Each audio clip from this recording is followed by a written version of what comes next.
Every state is different, but for this state, the formula for spousal support is 40% of the difference between the parties' net incomes. So we want to calculate 40% of the difference of their incomes.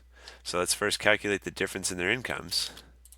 One person makes $68,000 a year, another person makes $42,000 a year. That's the difference in their income. That's $26,000 for the difference. And we're told that the spousal support is 40% of the difference. Okay? So 40% you would multiply by the decimal form of the percentage.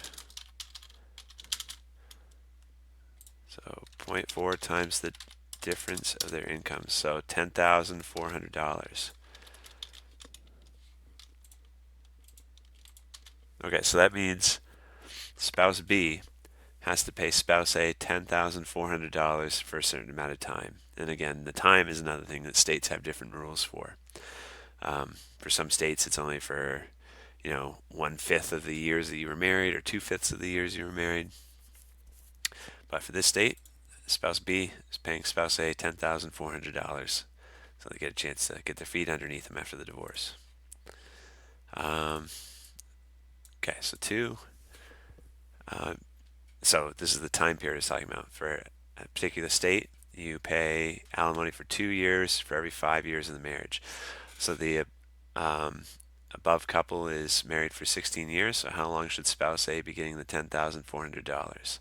So 2 out of every 5 years, that's a fraction. It's 2/5 of the time. So 2/5 of their marriage is how much time they should be getting the spousal support. So 2 over 5 times 16, that's 6.4 years. Spouse A is entitled to $10,400 for 6.4 years. I don't know if the judge just makes a judgment call and says 6 years or rounds up to 7 years. I'm not sure what happens there, but according to these state rules, spouse A should be getting it for 2 out of the 5 years.